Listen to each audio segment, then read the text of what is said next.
bienvenue dans ce nouvel épisode de Farming Together. J'espère que vous allez bien. Moi je vous souhaite une bonne année pour cette année 2023. Dans cette vidéo, vous allez découvrir une grosse activité bois au sein de l'entreprise De Lettré, située dans le nord de la France. On va passer la journée avec Denis, le gérant de l'entreprise. Si cette vidéo vous plaît, n'hésitez pas à nous laisser un pouce et à vous abonner à la chaîne pour nous suivre dans nos aventures. Moi je vous souhaite une bonne vidéo et profitez bien. Bon et bien bonjour à toutes et à tous, bienvenue sur Farming Together, moi c'est Arthur. Aujourd'hui j'ai décidé de vous emmener à l'entreprise De Lettré. Je vais aller à la rencontre de Denis qui va nous expliquer son activité en tant qu'entrepreneur. Il est juste là. Bonjour Denis. Bonjour Arthur. Bon, je vous serre la main comme ça. Ça va bien, vous avez fait un bon chemin? Oui, ça s'est super bien passé. Ouais, et puis sous le soleil c'est toujours plus agréable. C'est un plaisir, ouais. C'est un plaisir. Très bien. Bienvenue chez nous. Nous sommes une entreprise de travaux agricoles. Et je vais vous emmener voir un petit peu nos activités. Ça marche, je vous suis. Allez, c'est parti.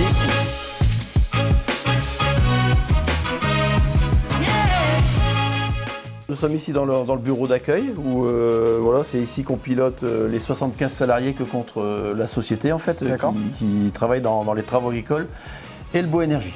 Donc le transport, je vais vous expliquer ça un petit peu plus en détail en allant voir les différents postes de travail ou sur la plateforme de stockage. Ok, ça marche. C'est parti.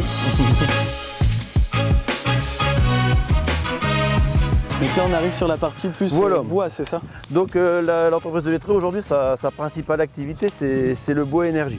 D'accord. Alors donc on a démarré ça dans les années, on a démarré ça en 2010. C'est venu d'une idée, suite à une tempête qu'il y avait eu sur la région de Maubeuge, à Aumont. D'accord. C'est une tempête, c'était une tornade. Et donc on a été appelé pour transporter du bois. Et donc on avait du bois frais qu'on a mis dans des chaufferies. Okay. Et peu de temps après, on a dû aller ressortir le bois parce que le bois était trop humide. Et là on a compris qu'il y avait entre les exploitants forestiers, le milieu de la forêt et le milieu industriel, où on fait de la chaleur, de l'énergie, il y avait un métier à apprendre. Et donc c'est comme ça qu'on a démarré dans le bois. Et donc ça fait combien de temps aujourd'hui que vous êtes dans le bois? Alors plus de 10 ans, 12 ans, 2010. D'accord. Enfin je dirais 2008, mais 2010 la plateforme a été créée. Plateforme de plus de 20 000 m². D'accord. Donc sous le régime de l'autorisation ICPE, installation classée protection environnement.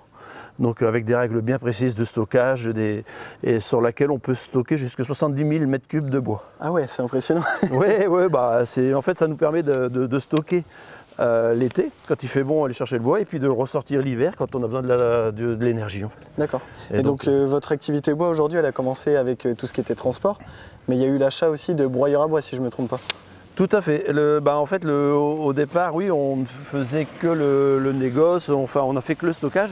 Et tout doucement, notre métier s'est développé vers... finalement, on reprend tous les métiers de l'achat de bois sur pied jusqu'à la livraison du bois en chaufferie. D'accord. À savoir que quand on parle de bois énergie, tout le bois qu'on exploite ne part pas forcément en énergie. Le bois part aussi... en paillage ou... Non. Alors tout ce qui est plaquettes de bois, ça peut partir un peu sur le paillage, mais ça c'est quelques pourcents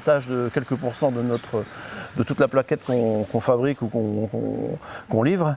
Mais surtout, les morceaux qui sont les plus neufs, on les envoie vers le bois d'œuvre en fait. D'accord. Donc on envoie du bois en Syrie, on envoie aussi du bois vers les panneautiers. Ça c'est pas le bois d'œuvre, mais bon, ça permet de ne pas aller mettre un tronc d'arbre noble dans du bois énergie. Et alors justement, en parlant de ce marché-là, est-ce que vous avez un ressenti par rapport à la hausse du prix du fioul ou des choses comme ça, au-delà de tout ce qui est consommation des machines, auprès de vos consommateurs en fin de compte?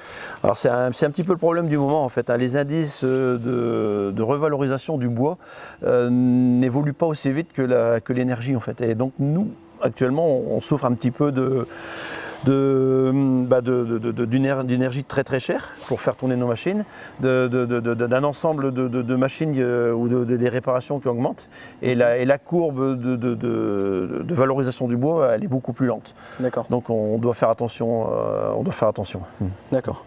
Et donc sur l'activité bois, donc là aujourd'hui il y a broyage de bois, transport de bois, et au-delà de ça vous avez peut-être des interventions chez des particuliers, des prestations, des choses comme ça? Alors pour toute une catégorie, oui, on achète du bois chez nos clients qui sont des exploitants forestiers. Donc pour eux, on démarre au broyage. Donc on leur vend, ils nous vendent du bois bord de route, comme on dit. Ils ont déjà séparé le bois d'œuvre et ils nous vendent le bois énergie. donc tout ce qui est houppier, tout ce qui est rémanent. Donc on intervient avec nos broyeurs, comme vous allez pouvoir voir tout à l'heure. Le broyeur, bon, là, nous on est équipé d'un broyeur Halbach, hein, mais c'est ce qui... Et donc on envoie le bois dans un camion, c'est-à-dire qu'on le broie en plaquettes. Donc il y a des catégories aussi, hein, il faut éviter qu'il y ait trop de bois fin. Et donc de la plaquette, si elle est suffisamment sèche, on l'envoie directement dans une chaudière. D'accord. Si elle n'est pas suffisamment sèche, les chauffeurs sont bien au fait de tout ça.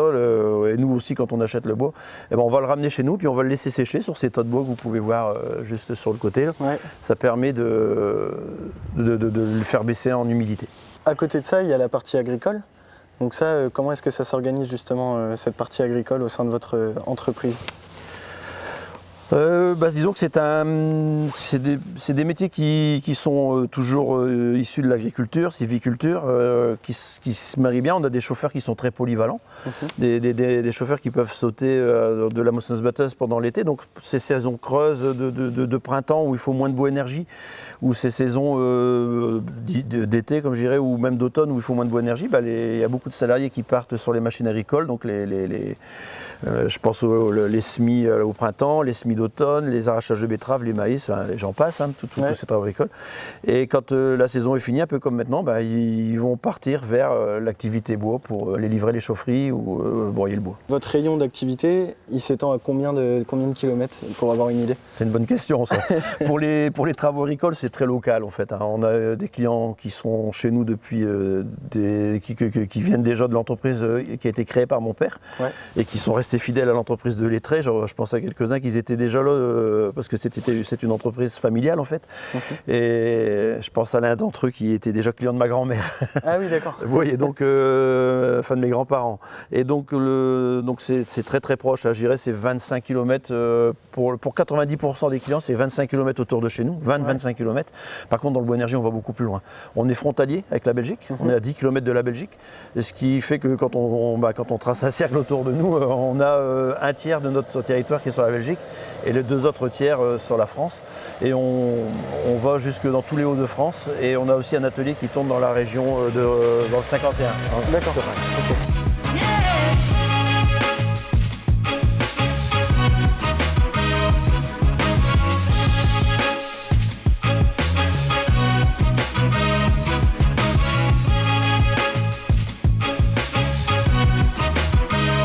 Du coup, là, c'est la fameuse machine, enfin du moins une des 3 machines qui broie le bois sur l'entreprise. C'est ça. Nous sommes le vendredi, hein, comme tout le monde rentre. Enfin, en général, les machines rentrent.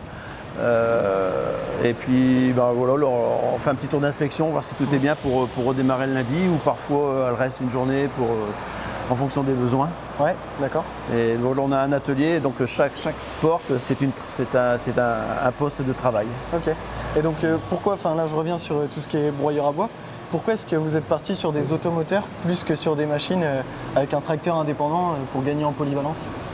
Alors le déplacement, ces machines permettent déjà de se déplacer sur l'autoroute. Elles sont, elles sont au gabarit routier, elles sont en convoi exceptionnel, mais elles peuvent rouler à 80 km/h. D'accord. Donc ça nous permet de gagner un temps énorme. Et après, c'est le rendement. Le rendement, quand on a des billons, en 20 minutes, on charge 90 mètres cubes de bois, voire moins. C'est époustouflant. L'inconvénient, c'est le prix. Mais derrière, on a aussi un bon suivi mécanique. Il y a un bon réseau de distribution. Donc voilà un petit peu pourquoi. Et après, la polyvalence aussi. Cette machine permet de charger devant, sur le côté ou derrière. D'accord. Et donc, quand on arrive sur un chantier, parfois, les camions n'arrivent pas toujours, ne peuvent pas toujours faire demi-tour. Donc, c'est toujours possible de charger le camion. Juste pour avoir une idée du prix, est-ce que vous pouvez me donner une fourchette dans laquelle se situe ce type de machine? Parce que j'ai vu qu'il y avait 2 modèles, donc la Diamant et la Silvator. Ouais, la Silvator, c'était les premiers modèles construits dans les années 2010 jusque dans les années 2016, je dirais 17, je ne me souviens plus exactement. La première machine que j'ai achetée, je l'ai payée 550 000 € en 2012-13, je ne sais plus exactement. S'en est suivi les diamants. Le dernier, je pense que je l'avais acheté 780 000 € et aujourd'hui on est plutôt sur du 900 000 € une machine comme ça. Ah ouais, d'accord. Au moins 900 000 €. Ouais. Très onéreux, il faut trouver du boulot pour ce type de machine. Il faut faire attention. En plus, elles sont énergivores, toutes, je veux dire, quelles que soient les marques. Mais donc avec du carburant aujourd'hui à 1,20 €, bon, il a rebaissé un peu, mais on est monté jusqu'à 1,35 €, 1,40 € hors taxe pour le GNR. Donc aujourd'hui on est redescendu à 1,10 €, autour d'1,10 €, 1,15 €, donc il faut faire très attention. Et je suppose que vous indexez peut-être le prix du fuel. Ouais, on est obligé, sinon je pense qu'on n'irait pas très loin. On n'irait pas très loin. C'est des sommes astronomiques, il faut beaucoup de trésorerie pour faire tourner une entreprise. Tout à fait. Comment est-ce que vous voyez l'avenir en quelque sorte de cette filière liée au bois demain? Sur le bois énergie, c'est une filière d'avenir. Où là c'est peut-être un peu plus dur quand même de recruter, des compétences, le bûcheronnage, tout ça, on est proche des écoles, justement, c'est un beau métier sur lequel on a besoin de talent, sur lequel on a besoin de jeunes qui nous suivent. Et je dirais que c'est un métier d'avenir. L'énergie, on sait tous qu'elle se fait rare, on en a besoin, elle est chère. Donc elle est chère aussi pour produire le bois, donc c'est bon, mais on va toujours trouver un équilibre de toute façon. Et je dirais que c'est un métier d'avenir. Je conclurai par ça. Bon, très bien. Merci beaucoup Denis de m'avoir fait visiter votre entreprise. Moi je vais aller voir Geoffrey, c'est ça? Geoffrey sur le broyeur, et puis si tu as un peu de temps, Jérémy sur le sécateur. Ok, bon merci encore, et puis à la prochaine Denis. À la prochaine, salut Arthur. Merci. Voilà, donc maintenant on va aller en direction du broyeur à bois. On va aller interviewer Geoffrey, qui est chauffeur sur une Diamant, comme celle que vous avez pu voir dans le bâtiment. Il va nous expliquer comment fonctionne son travail, comment fonctionne son outil de travail, et on va le rejoindre tout de suite.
Bien, je viens d'arriver sur le tournage avec Geoffrey, qui est actuellement sur une Halbach Diamant 2000. Il est juste là, il va nous expliquer comment fonctionne sa machine. Bonjour Geoffrey. Bonjour. Tu vas bien? Ouais, ça va, impeccable. Nickel. Du coup, aujourd'hui, tu es chauffeur d'une Halbach Diamant. Ouais, c'est ça. Ouais. Et j'aimerais savoir comment ça se passe aujourd'hui, l'organisation de tes chantiers, comment est-ce que ça fonctionne comme machine. Ouais. Est-ce que tu peux m'expliquer tout ça? Je travaille pour un tel client, donc admettons pour Monsieur Delannoy. J'appelle Monsieur Delannoy, donc c'est lui qui me dit là où je dois aller. Donc comme ici nous sommes à Saint, j'arrive avec le broyeur, donc je me mets en place, j'ai le camion qui se met à côté de moi, et puis on envoie la machine, et puis voilà. C'est du bois un peu particulier, je suppose. C'est du peuplier. D'accord. Du peuplier. Donc le Monsieur Delannoy, lui, a une coupe à abattre, donc il abat les arbres, il récupère la grume. Et tout ce qui est donc les têtes après la grume, lui il vient mettre ça en bord de route, et puis nous on arrive là avec le broyeur pour tout broyer. Toi tu es chauffeur depuis combien de temps chez Denis? Ça fait 4 ans que je broie chez Denis. Avant tu avais une formation spécifique au bois ou quelque chose comme ça? Non, pas forcément, non, j'étais chauffeur pendant 10 ans. D'accord, et qu'est-ce qui t'a poussé à monter sur une machine comme ça? Parce que c'est une très très belle machine. Du coup, comment j'ai commencé? Alors là où je travaillais avant, dans mon ancienne société, mon chef m'a dit d'aller charger un broyeur sur Paris. Donc je ne savais pas du tout ce que c'était. Donc quand je suis arrivé sur place, que j'ai vu la machine, impressionné de A à Z. Et j'ai dit un jour que j'en conduirai une. Et donc je suis arrivé chez Denis quelques temps après. Il y avait ce genre de machine chez eux, donc j'en ai profité et j'ai voulu monter dessus. Puis d'accord. Voilà. Et c'est pas trop compliqué à conduire comme machine? Bon, un petit peu quand même, j'ai bien mis 3 mois à m'y faire. Parce que tu me disais, il y a 3 aspects à maîtriser sur cette machine. Ouais, alors dans un premier temps c'est la grue, donc il faut déjà bien se familiariser avec. Ouais. Ensuite on a le régime moteur et puis le chargement du camion, donc avec la goulotte. D'accord. Voilà. Et donc ton régime moteur, ça se rapporte un peu à une ensileuse en fin de compte. Ouais, c'est ça. Ouais. Donc en fonction du bois, en fonction de la grosseur du bois, déjà au niveau du moteur, il y a un no-stress. Donc plus on va en mettre et il va dire calme-toi un petit peu. Donc c'est lui qui va réguler et pas faut jouer avec la pédale, quoi. D'accord. Voilà. Parce qu'aujourd'hui tu fais des copeaux de différentes tailles. Ouais. Je suppose, c'est en fonction de la demande des différentes C'est ça. Ouais. chaufferies. Des ou chaufferies, chaudières. ouais, c'est ça. Ouais. Il y en a qui vont demander de la plus grosse plaquette, il y en a qui vont demander la plus petite, en fonction de leur installation. Et juste pour avoir une idée, quel est le débit de cette machine, débit de chantier? Tout dépend de la grosseur du bois et puis toujours si c'est gros, si c'est petit, plus c'est gros, plus ça va aller vite et plus c'est du fin, plus on va mettre de temps à broyer, quoi. D'accord. Et quel est ton record aujourd'hui de camions faits sur une journée, admettons? Une journée, c'était 19 camions et mon record en termes de minutes, 12 minutes. Wow. Pour charger un semi-remorque, 90 mètres cubes. Ah ouais, ça envoie quand même. Ouais, ça envoie du steak. Mine de rien, ouais. Ouais. Bon bah merci Geoffrey, moi je vais continuer. Je vous remercie. À la prochaine. À la prochaine.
Du coup je viens de rejoindre Jérémy donc, sur son chantier de nettoyage de forêt, si on peut dire ça.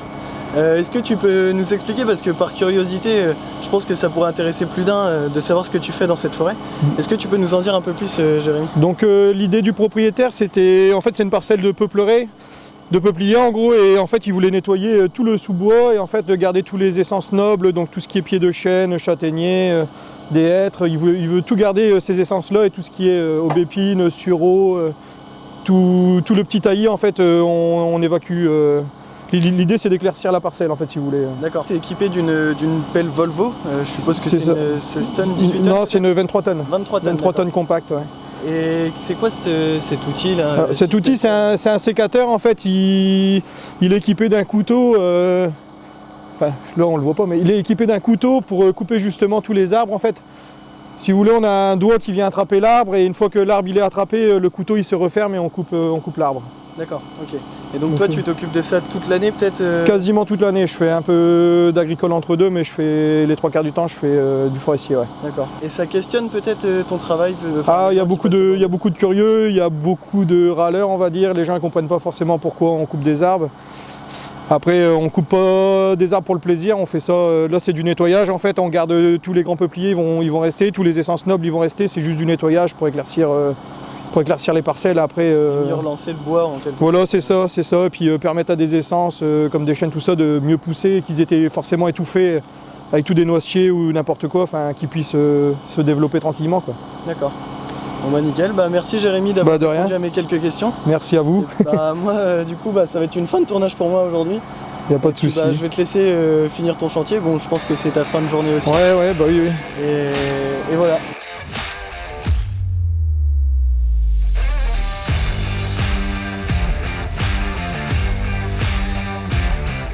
Vous l'aurez compris, cette vidéo se termine. J'espère que ce sujet sur le broyage du bois et la filière du bois vous aura plu. Si c'est le cas, n'oubliez pas de liker la vidéo. N'oubliez pas non plus de vous abonner à la chaîne pour ne manquer aucune de nos vidéos. Moi je vous souhaite un bon week-end et je vous dis à la prochaine sur Farming Together.